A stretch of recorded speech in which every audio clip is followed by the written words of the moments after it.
presenta Tesoros del Ministerio con el apóstol doctor Sergio Enríquez. Acompáñanos en este interesante tema.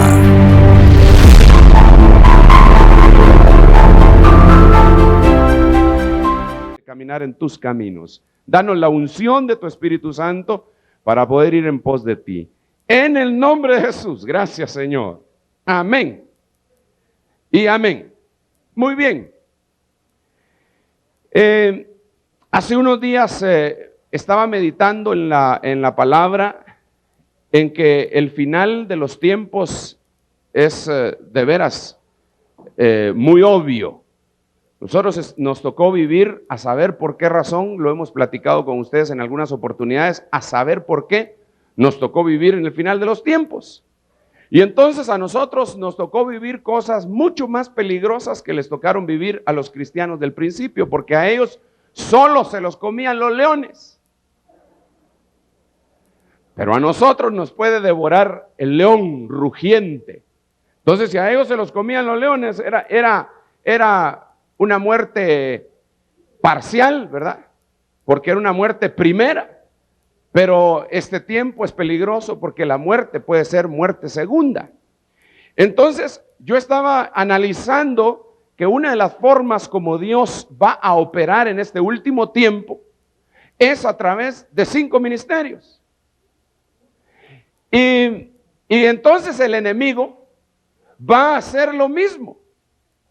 Y va a trabajar, a canalizar, va a hacer lo que tiene que hacer a través de 5 ministerios. Él también, porque él es muy copión. Él mira que Dios hace una cosa y entonces él empieza a ver cómo la copia. Y entonces yo quiero comentar esto con usted esta noche con el propósito que usted no se deje sorprender por las artimañas del diablo. Con el propósito de que usted alcance la estatura del varón perfecto. Mire, hermano, dice la Biblia en el libro, en la epístola a los Efesios, que los 5 ministerios fueron dejados, ¿para qué? Para la edificación del cuerpo de Cristo, bueno, y para todo lo que dice, pero para una cosa en especial me llama la atención.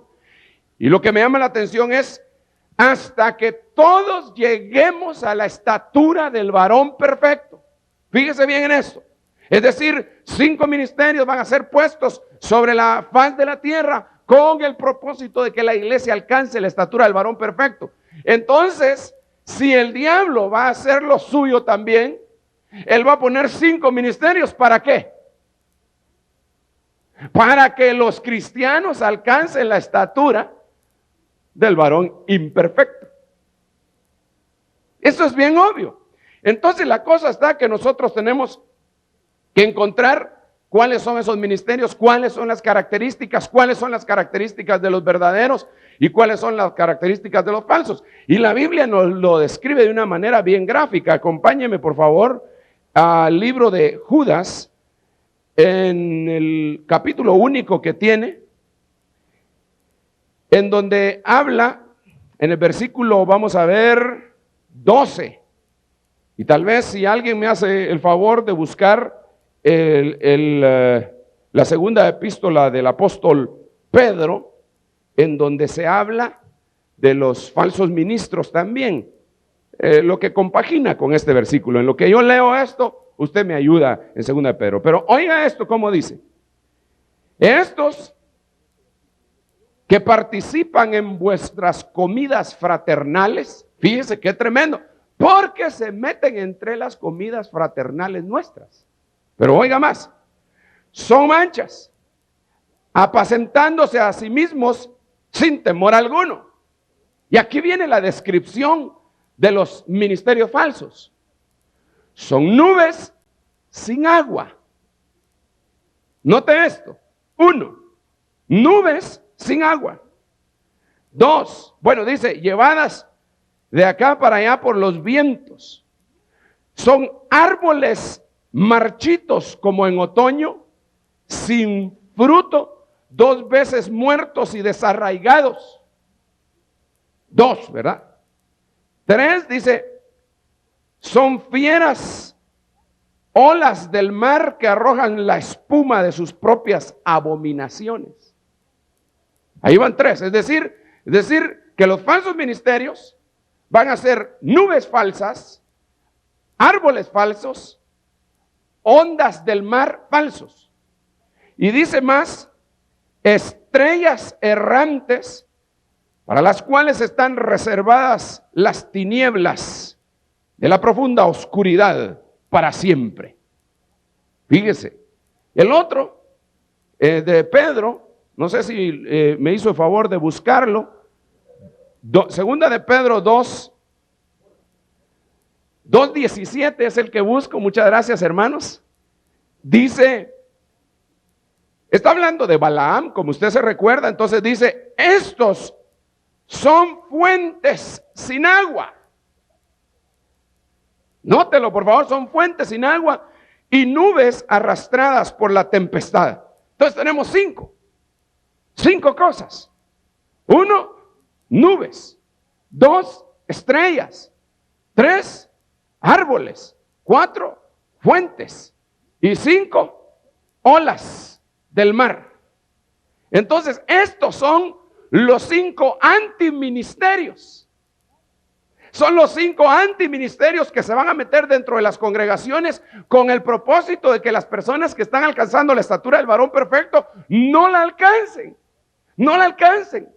Pero nosotros debemos de tener el entendido, mi amado hermano, debemos de estar en el entendido que el Señor Jesucristo nos da claras muestras de quiénes son.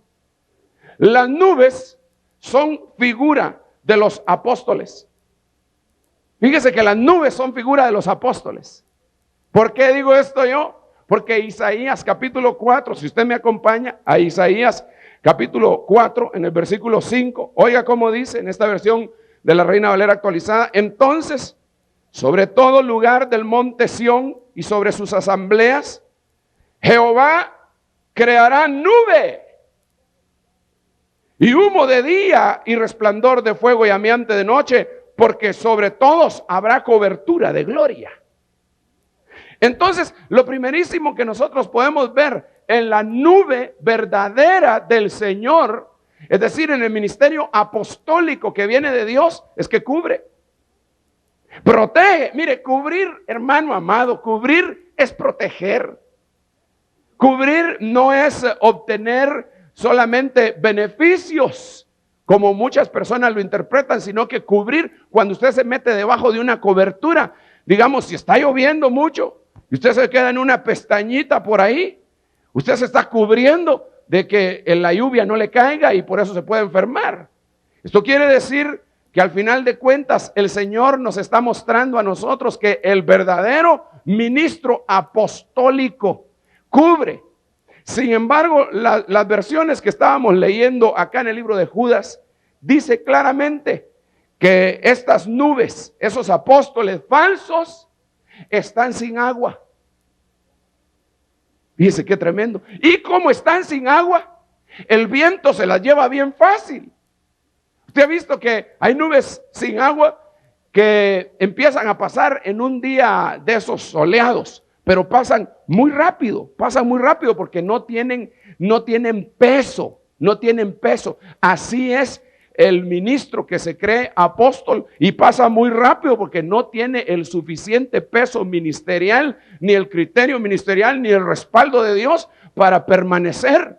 En cambio, el verdadero ministro de Dios, aquí lo dice, mire hermano, en Isaías capítulo 5, una de las cosas bien tremendas de la parábola de la viña que aparece en el capítulo 5 de Isaías, es que, versículo 6, dice que la convertiré en una desolación, no será podada ni cultivada, crecerán espinos y cardos, y mandaré a las nubes que no derramen lluvia sobre ella.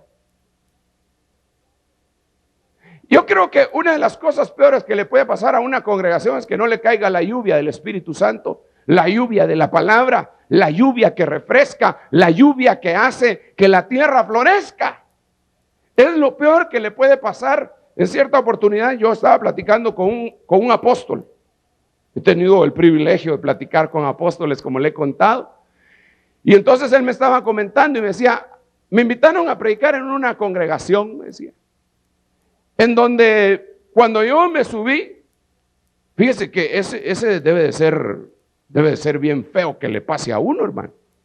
No sé cómo se sentiría usted que lo inviten a predicar a una congregación, usted se suba y usted va con un mensaje para darlo a la gente y de repente el hombre tiene una visión y en la visión mira a toda la congregación sentados, pero de espaldas.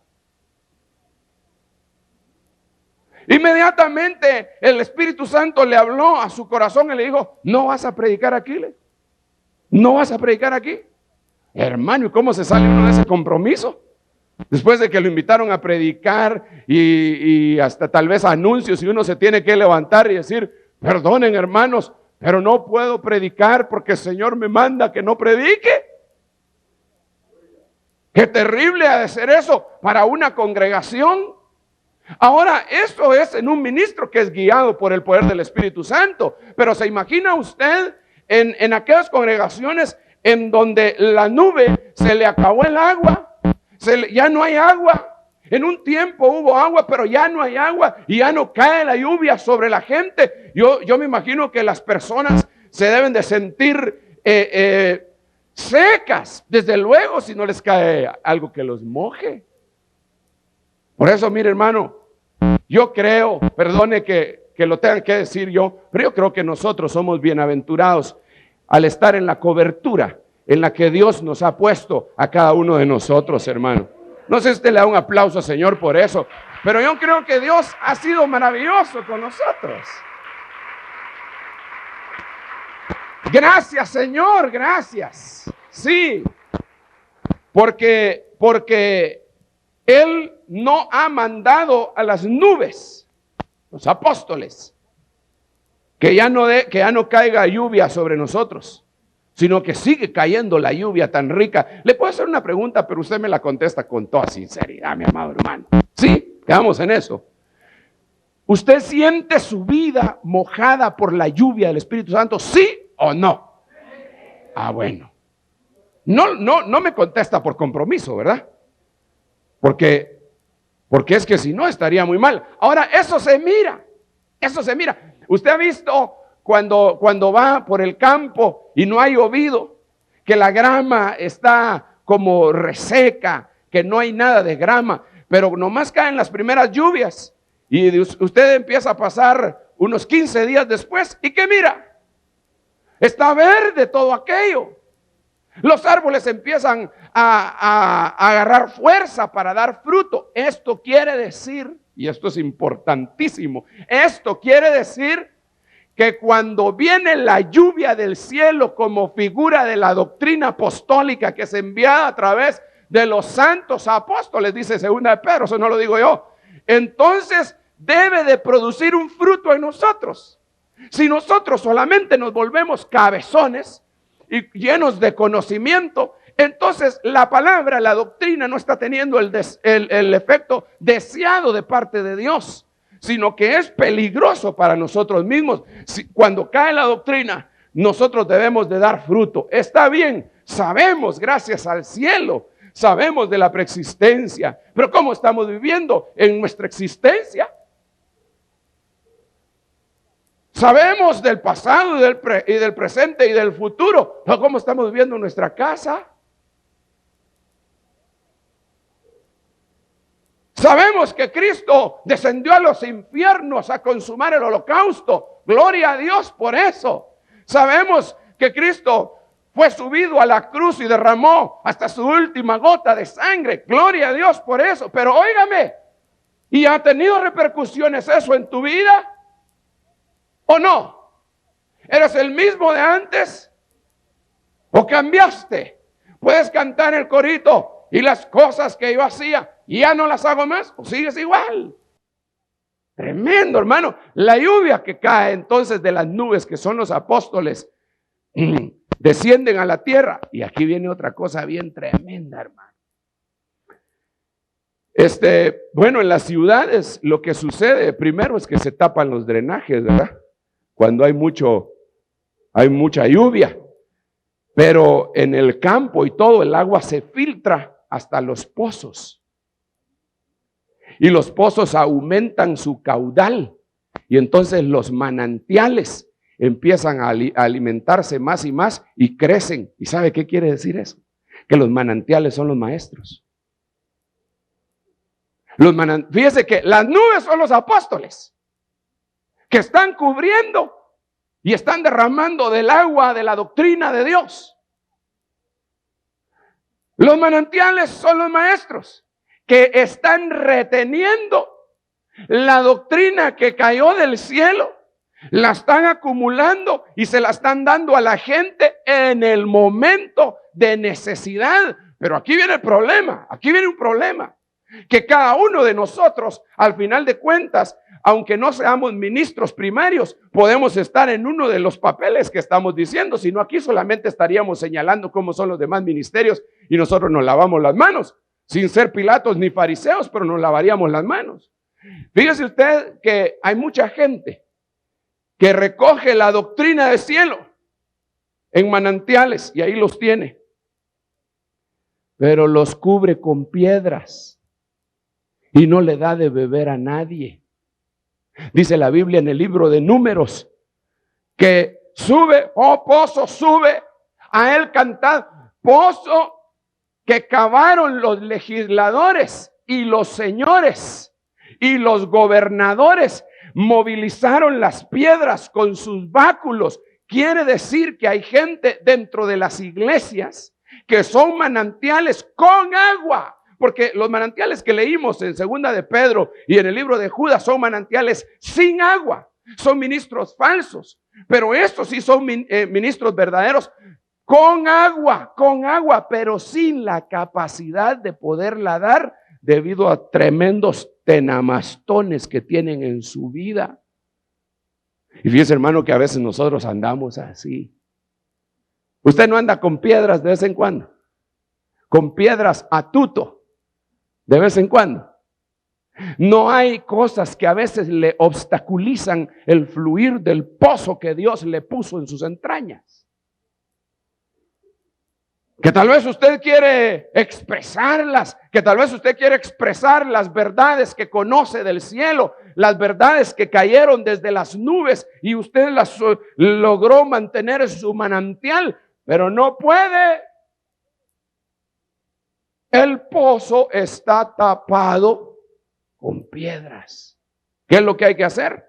Hay que ir con los legisladores, los ministros, para que con su báculo, que eso quiere decir autoridad, reconociendo la autoridad de ese ministro, empiecen a quitar las piedras que están cubriendo tu fuente, para que entonces pueda fluir y entonces pueda saltar y entonces podamos cantar que suba la fuente hacia nuestro amado. Tremendo eso, hermano. Yo cuando lo estaba viendo me quedé impresionado, dije, pero ¿cómo es posible? Fíjese usted que en la Biblia nos relata en el libro de Génesis, si usted me acompaña, cuando Isaac empieza a prosperar en el capítulo, vamos a ver, él empieza a prosperar en el capítulo 26. Dice que en el versículo 17, dice, Isaac se fue de ahí y asentó sus tiendas junto al arroyo de Gerar y habitó ahí. Isaac volvió a abrir los pozos de agua que habían abierto en los días de su padre y que los filisteos habían cegado después de la muerte de su padre Abraham. Entonces, muchas veces nosotros tenemos dentro de nosotros una fuente de aguas que los filisteos empiezan a cegar, le empiezan a echar tierra y nosotros nos amargamos la vida y dejamos que nos echen tierra en nuestra fuente, hermano. En nuestra fuente y ya no podemos fluir y no es sino hasta que llega Isaac. Fíjese qué tremendo, no es sino hasta que llega nuestro Isaac, que es Jesucristo, pero Isaac quiere decir risa, no es sino hasta que llega la risa de la libertad, porque la Biblia dice, cuando Jehová hiciere volver nuestra cautividad de Sión, seremos como los que sueñan y nuestra boca se llenará de risa y nuestra lengua de alabanza. Quiere decir que la risa viene después de un periodo de liberación, de un periodo en el cual es sacada la gente del cautiverio y ya se puede reír. Yo no sé si a usted le ha pasado, pero digamos, mire, cuando usted no se pueda reír, hermano, usted está medio cautivo o cautivo y medio, no sé.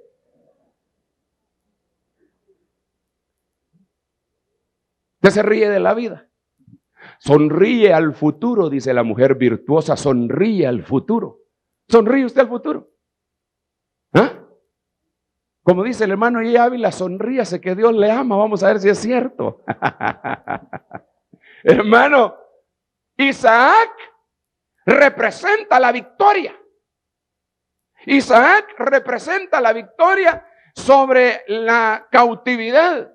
Y entonces representa que empiezan a quitarse la tierra, empieza a quitarse la tierra de los pozos y empieza a fluir nuevamente. Y hay mucha gente que está enterrada, hermano.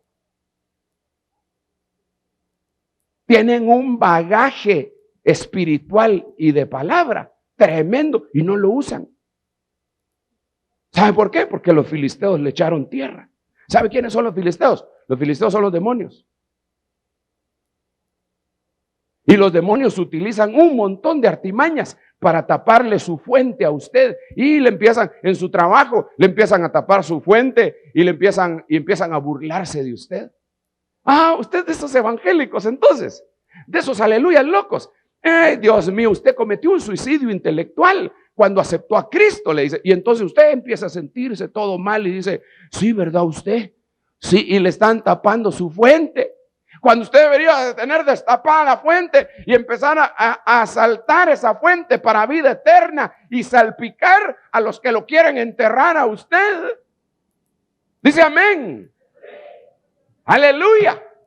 Mire, hermano, esto es tremendo porque nosotros debemos de entender que tenemos una fuente poderosa en nuestras entrañas que proviene de la administración magisterial y de la administración apostólica.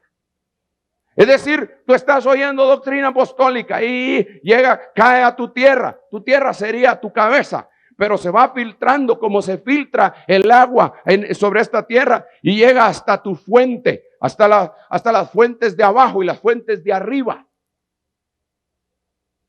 Por eso el rema de Dios se hace una explosión en nuestra vida cuando las fuentes de abajo que están en nuestro vientre se juntan con las fuentes de arriba que están en nuestra mente.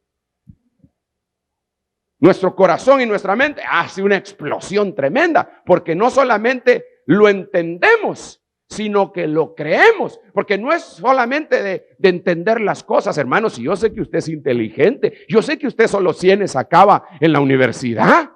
A mí ya me lo contaron.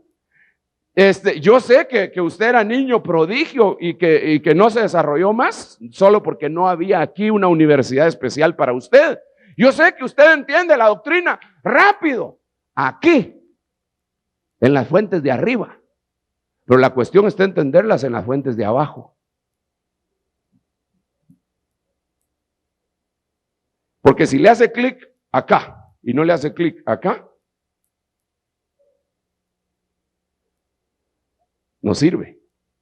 Ahora, si le hace clic acá y no le hace clic acá, no importa, todavía.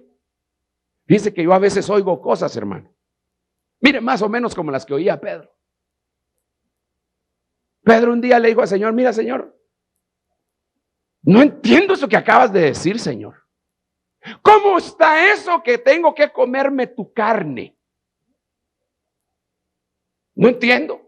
Y eso de que hay que beber tu sangre, Señor Jesucristo, perdóname, yo no entiendo eso. Pero eso no lo entendía en las fuentes de arriba. Pero aquí adentro sí se le había hecho clic. Pero le dijo, ¿pero a quién voy a ir? Si solo tú tienes palabras de vida eterna. Señor, aunque no tenga fruto en mi entendimiento ahorita, siento algo bien rico aquí adentro, Señor. No lo entiendo totalmente, pero aquí adentro algo me está haciendo fiesta. Siento sabroso, siento liberación, siento, ni modo, hermano, si era la palabra que le había penetrado hasta sus entrañas y el espíritu que moraba en Pedro, que era el espíritu de Pedro, no estoy hablando del Espíritu Santo ni el de Cristo, el espíritu humano de Pedro, pues él sí entendió la palabra y se regocijaba y brincaba dentro de Pedro y Pedro sentía mariposas adentro, hermano.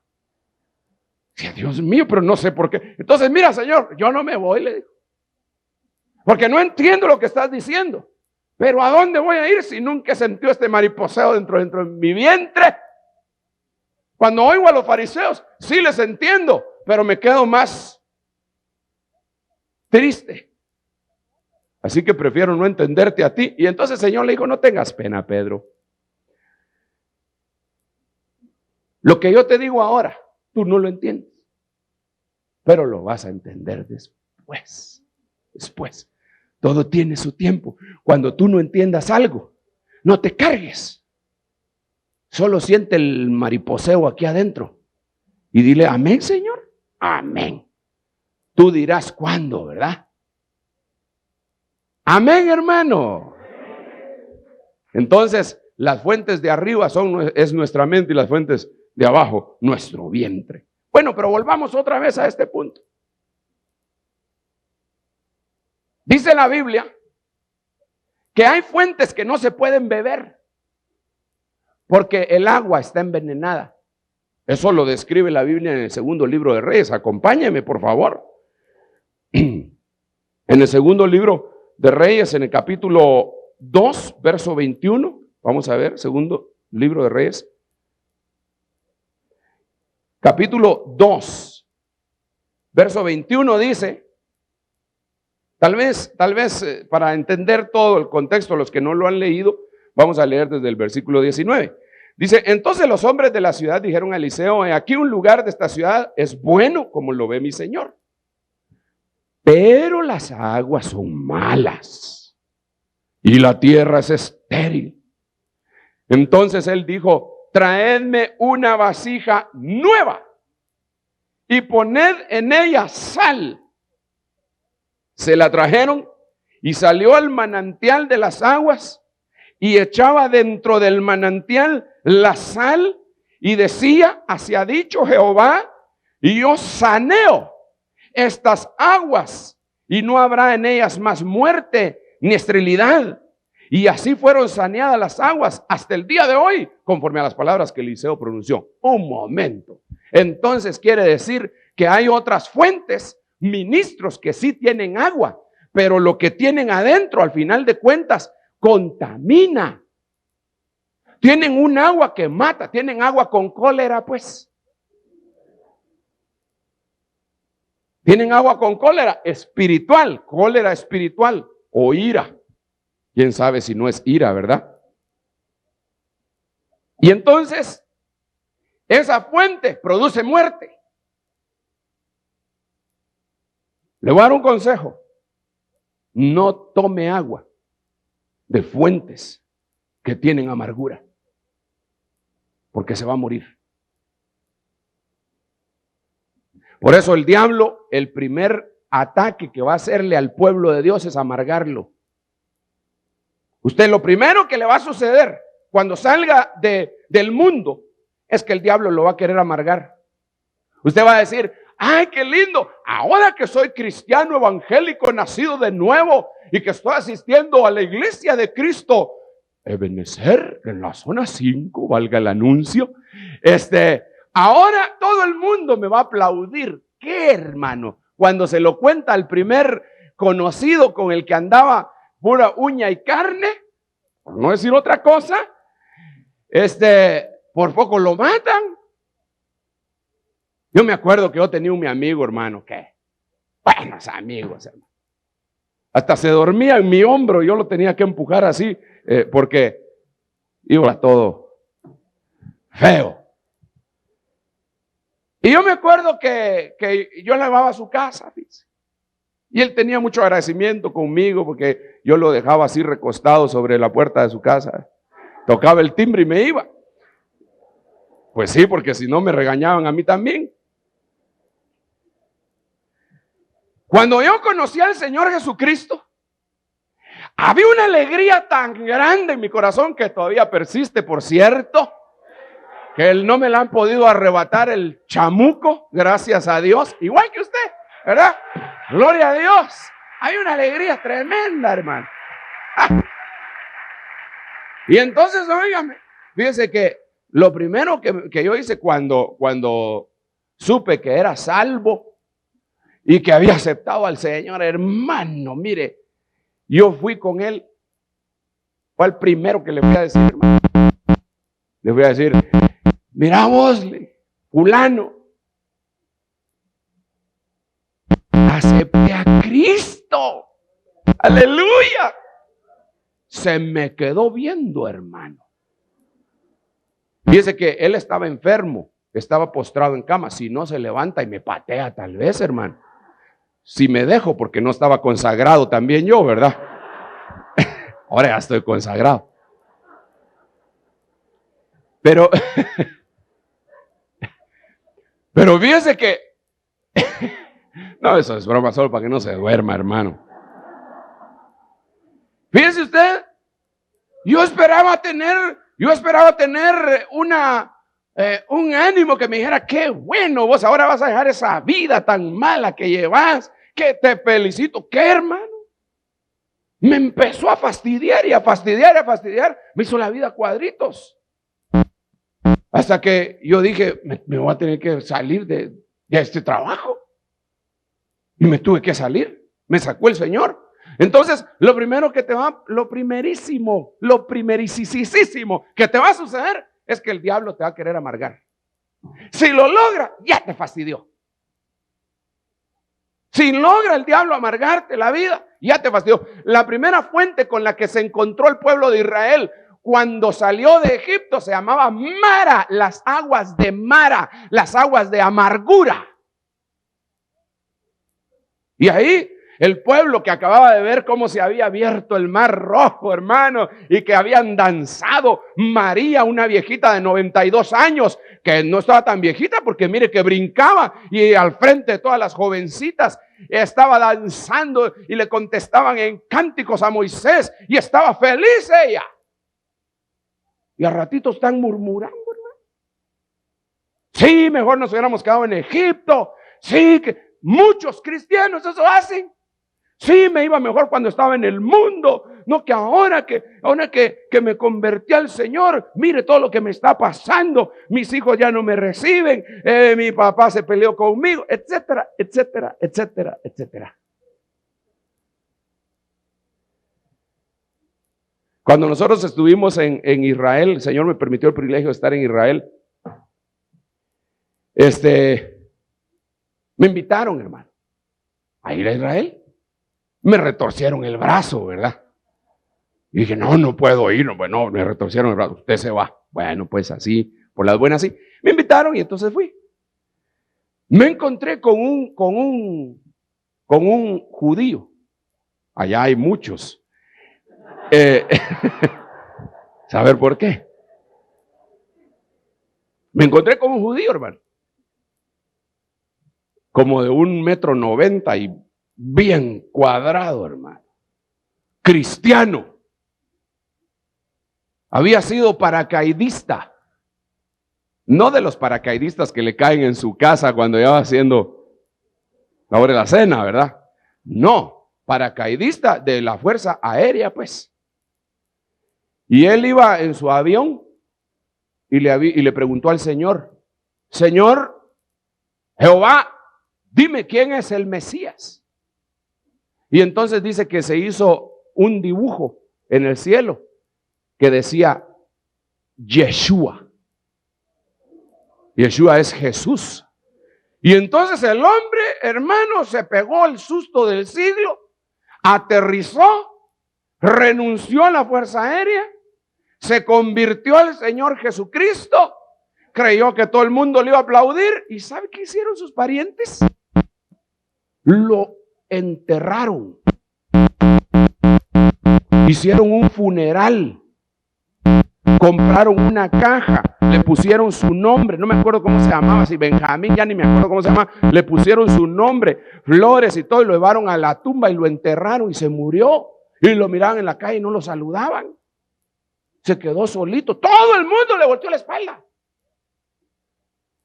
Y él testificaba, y sabe que, hermano, mire, cuando uno tiene un encuentro con Cristo, son cuentos, hermano. Le puede pasar a uno lo peor, pero si de veras se encontró uno con el Señor Jesucristo, ¿qué le importa a uno? Ahí está siempre metido en las mismas cosas, hermano. Mire, ¿qué hubiera hecho usted que su familia le pone en su funeral? Hasta sacan una esquela en la prensa. Lo invitamos a no sé qué cosas por la muerte, el fallecimiento de usted. Y usted leyendo eso, hermano, pues yo no estoy muerto, aquí estoy vivo, más vivo que nunca. Papá, yo no estoy muerto. Disculpe, yo solo un hijo tenía y se murió, plum, y le cuelga. ¡Hala, qué horrible ha de ser eso! No sé cómo se sentiría usted. Pero yo no me sentiría muy contento, que digamos, hermano. ¿Sabe qué hizo ese ex paracaidista? ¿Sabe qué hizo? Agarró el Nuevo Testamento y empezó a evangelizar en Israel desde donde Jesucristo empezó su ministerio. Y a los lugares donde iba Cristo se iba a meter él. Y empezaba a evangelizar y a evangelizar y a evangelizar. Y ahorita debe haber terminado de evangelizar todo eso. Es decir, tuvo un encuentro tan tremendo que le importaba, hermano. Entonces yo te tengo que decir a ti una cosa. Hermano, tú tuviste ese encuentro, ¿verdad que sí? Vaya. ¿Te vas a amargar? ¿Vas a permitir que la amargura entre en tu corazón?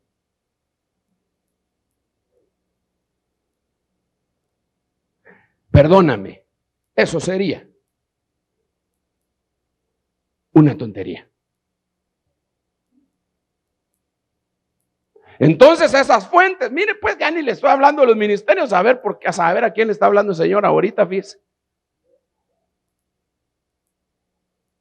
Pero el punto es que entonces esta gente que le estoy hablando, que tiene fuentes de agua, pero debido a que no es santo, envenena. Entonces lo que hay que hacer es echarle sal. Ahora, la sal es figura de la santidad. La sal, cuando usted se la echa a aquellos pescados, ¿verdad? Preparan los pescados así salados. ¿Cómo se llaman esos pescados, hermano? Pescados secos, así se llama.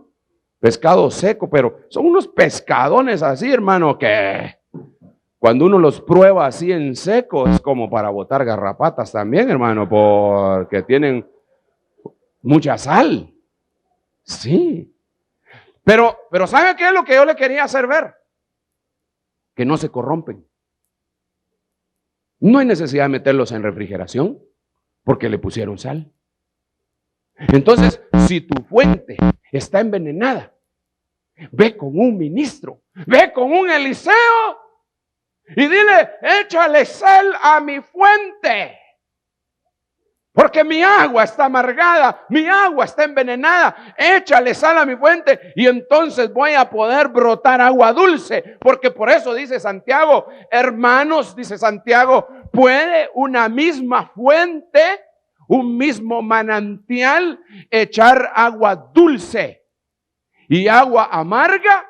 No, hermanos míos, esto no es así, dice Santiago, eso no lo digo yo. Entonces ahora otra pregunta por ahí para usted. ¿Y usted cuando habla cosas dulces y cosas amargas? ¿Cómo está su hablar? Vamos a ver. ¿Cómo es su hablar, hermano amado? ¿Cómo es su hablar? Dulce cuando está con los hermanos y cuando no está con ellos también. ¿Verdad que así es usted? Gloria a Dios. Solo 3 son así, pero gloria a Dios. Échale entonces sal a tu fuente. Pero estos que leímos aquí, ¿en dónde fue que lo leímos? En Judas. Dice que son manantiales sin agua, hermano. Ahora, un manantial sin agua, antes de decir los manantiales sin agua, hay otros manantiales que están en el libro de Proverbios, en el capítulo 25, creo yo, si usted me acompaña. Proverbios capítulo 25, y después le voy a hablar de los manantiales sin agua. Mire, hermano, aquí no me va a alcanzar el tiempo, porque es que con usted cuando uno se pone a platicar, se pone la cosa seria, hombre. Capítulo 25, libro de Proverbios. Oiga cómo dice, en el versículo 25 y 26, como el agua fría al alma sedienta, así son las buenas nuevas de lejanas tierras. Como manantial turbio y fuente corrompida es el justo que cae o que vacila ante el impío.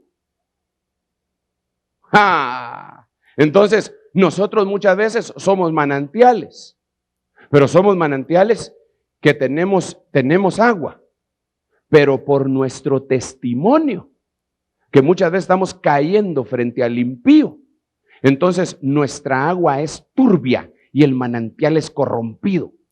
Y yo le aseguro a usted que usted solo en caso de extrema necesidad tomaría agua de un manantial corrompido. Esto es tan grave que fíjese que yo estaba leyendo, no sé dónde fue que leí eso, como cuando uno sabe que el agua que uno va a tomar puede ser veneno, se puede morir.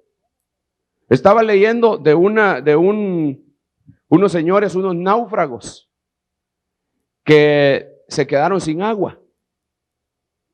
Y entonces, cuando ya estaban sin agua, ellos querían ver si conseguían, si agarraban un poco del agua del mar, pero usted sabe que esa agua salada los iba a matar más rápido.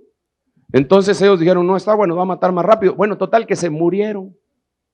¿Y sabe qué fue lo terrible? Que después descubrieron que estaban en casi a la orilla de la playa y estaban en la saliente de uno de los ríos más fuertes del mundo, que mete el agua dulce kilómetros adentro del mar, y el agua que tenían abajo era dulce, y se murieron, hermano. La hubieran probado, por lo menos hubieran, ¿verdad?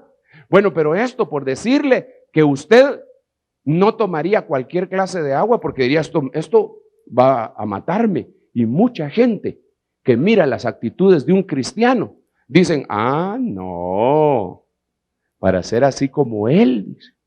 Fíjese que anda predicando a Cristo y aquí anda enamorando a las patojas y es casado. Fíjese que ese va a la iglesia todos los domingos y viera las palabrotas que dice aquí. Y mire, es uña también.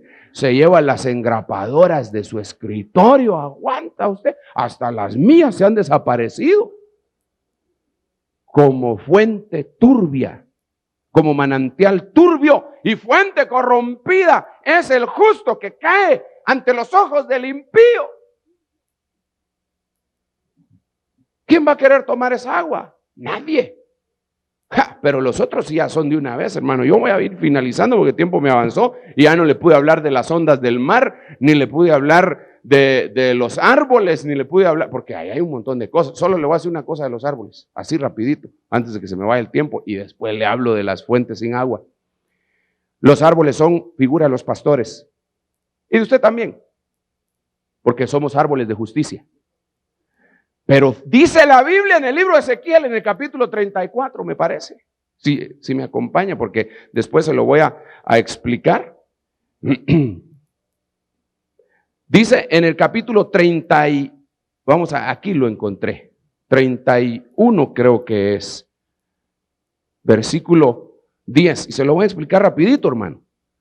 Por tanto, así ha dicho Jehová, 31:10 de Ezequiel, por cuanto se elevó en estatura.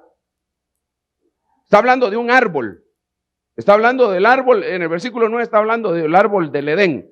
Pero dice, por tanto, así ha dicho Jehová, por cuanto se elevó en estatura y levantó su copa hasta las nubes. ¿Quiénes eran las nubes? Los árboles son los pastores. Cuando un pastor se eleva hasta donde no le corresponde y se pone a la par de las nubes, le sucede lo que dice el versículo 14. Así sucede para que ninguno de los árboles que crecen junto a las aguas se exalte por su altura, ni levante su copa hasta las nubes, y para que ninguno de los árboles que beben aguas confíe en la altura de sus ramas, porque todos son entregados a la muerte. Hermano, esto es terrible. Entonces quiere decir que ningún pastor tiene derecho a sentarse en las alturas de las nubes, ni ninguna oveja tiene derecho a sentarse en las alturas del pastor. No sé si dice amén a estas alturas. ¿Me di a entender? El Señor Jesucristo lo dijo de otra forma. Ningún discípulo es mayor que su maestro. Ningún discípulo es mayor. Y dice en otro texto, bástele al discípulo ser como su maestro. Ay, hermano, esto es cardíaco. Pero yo cierro mi Biblia. Pero solo le voy a decir esto. Y ya me voy. Espéreme un rato. ¿Cuáles son las manantiales sin agua? ¿Sabe usted para qué servían los manantiales sin agua? Según el contexto bíblico. Usted ha leído la Biblia, ¿verdad? Sí. Usted es cristiano, ¿verdad? Sí. Amén. Bueno. No, solo parece que me está poniendo atención. Mire. ¿Cuál es un manantial sin agua? ¿Cómo es usado un manantial sin agua? ¿Cómo es usado un manantial sin agua? ¿Sabe cómo?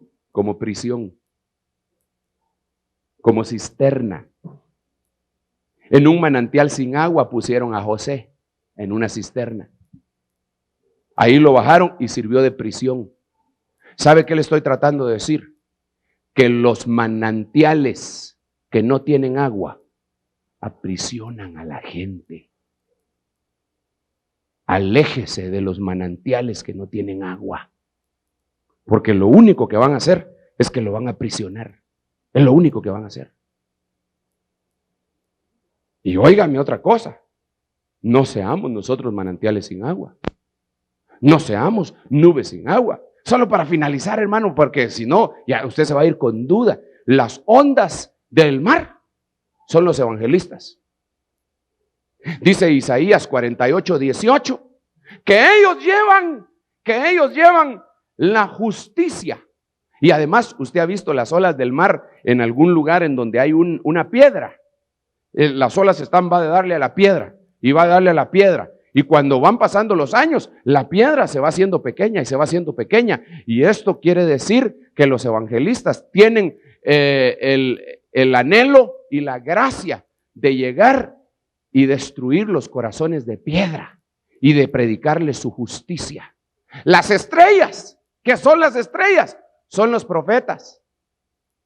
Pero los profetas falsos son estrellas errantes que fulguran en el firmamento y se miran, pero solo un momentito, porque no están metidos en una órbita. Mientras que Jueces capítulo 5, cuando habla de Císara, dice, las estrellas pelearon desde sus órbitas.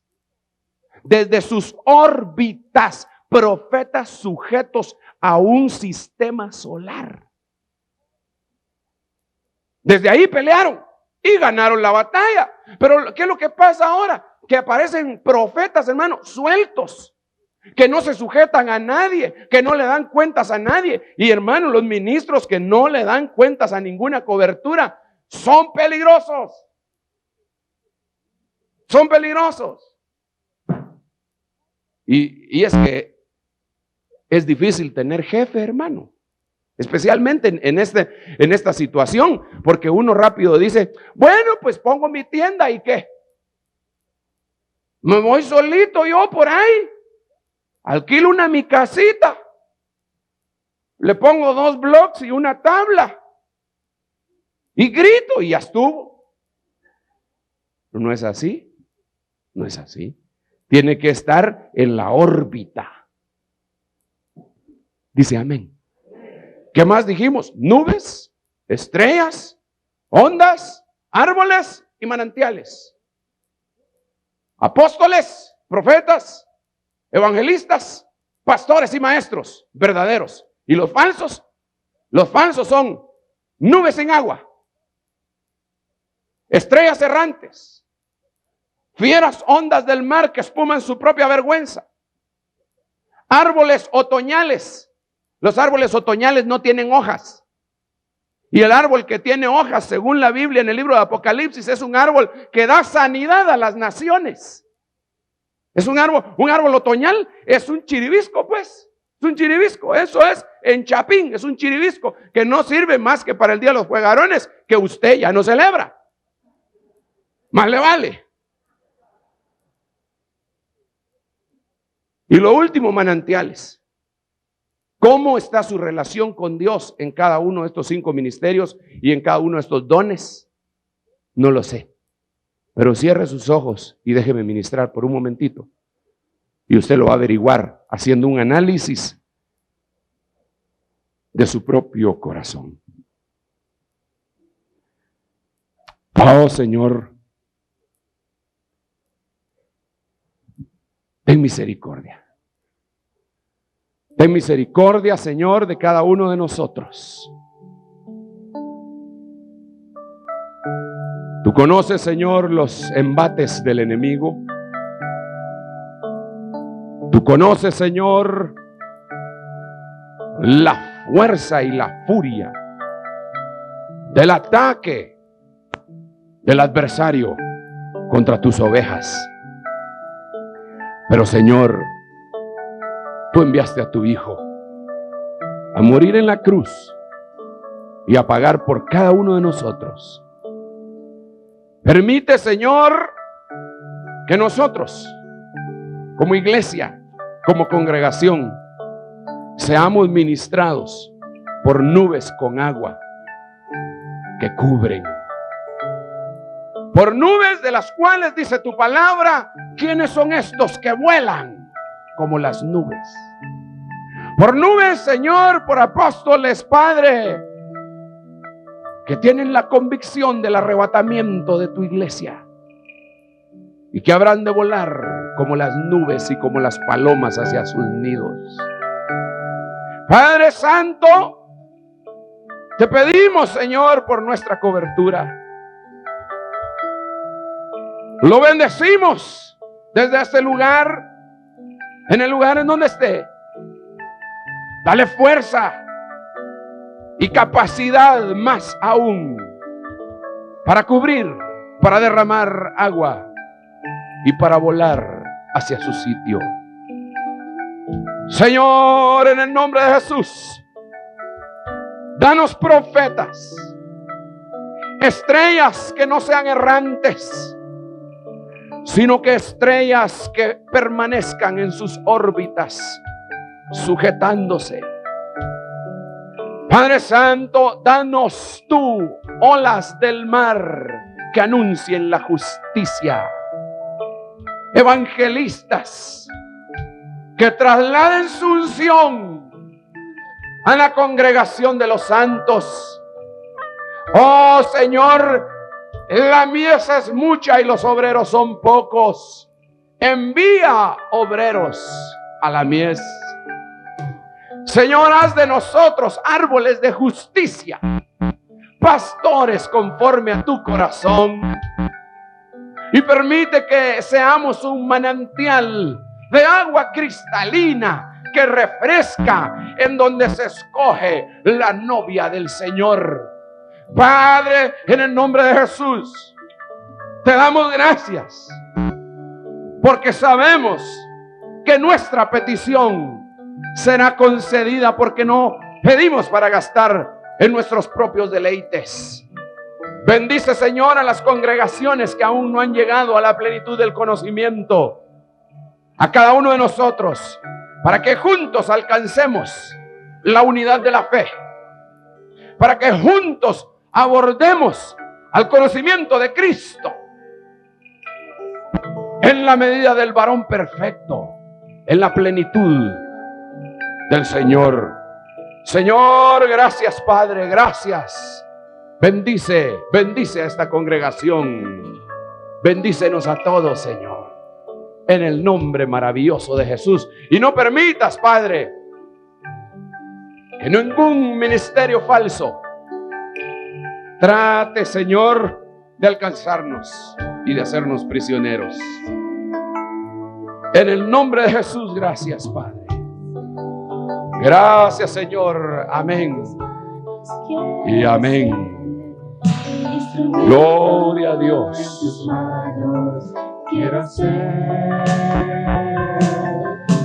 Dile, Señor, como una oración, que quiere ser un instrumento. Ministerios Ebenecer presentó Tesoros del Ministerio con el apóstol Sergio Enríquez. Esperamos que este mensaje haya sido de edificación para tu vida. Acompáñanos los días martes, jueves por Rema TV.